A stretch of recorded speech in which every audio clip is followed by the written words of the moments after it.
Hi there! Welcome to a segment we like to call Honors Contracts and You. This is Jacques. Jacques is in the honors program and needs to complete 2 honors contract courses before graduating. What's an honors contract, you ask?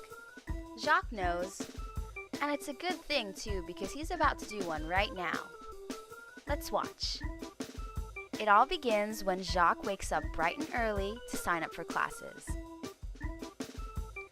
So it looks like Jacques got all the classes that he wanted. Good job, Jacques. Now he needs to decide which class he wants to turn into an honors contract course.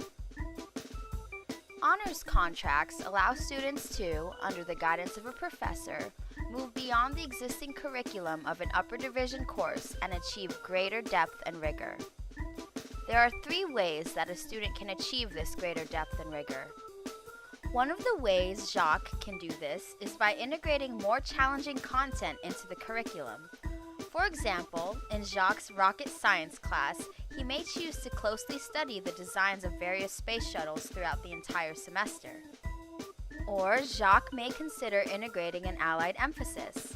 Perhaps Jacques can integrate a politics class and write a paper on how space programs may have affected international relations.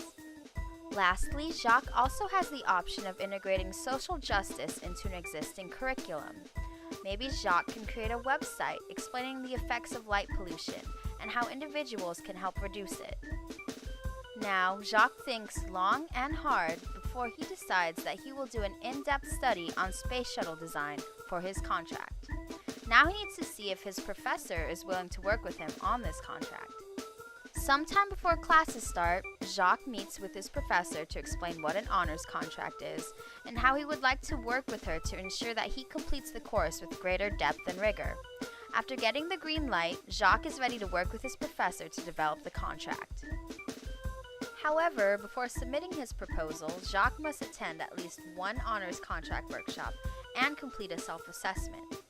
Again, Jacques works with his professor to develop the proposal and submits the proposal by the 2nd week of the semester. By the 3rd week of the semester, members of the Honors Advisory Board, as well as the academic mentors, read Jacques' proposal and determine if the objectives, benchmarks, and methods necessary to achieve greater depth and rigor have been clearly articulated. By the 5th week of the semester, all contract course proposal revisions are due to the Honors Program Director. And now the real fun begins. Jacques starts working on his honors contract, checking in with his professor regularly to make sure that he is meeting the benchmarks that were agreed upon in his proposal.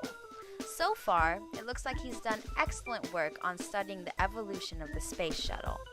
By the midterm point of the semester, Jacques submits an evaluation of his progress and decides to either drop the contract, alter it, or continue as planned. Jacques decides to alter his contract, keeping in mind that any revisions or modifications to the contract have to be submitted for review to the honors director. Now Jacques can continue working very hard on his honors contract.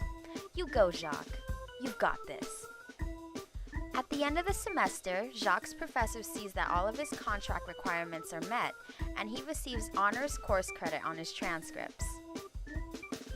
Way to go, Jacques. It's time to celebrate. Get down with your bad self. Just don't forget about that other honors contract you have to do.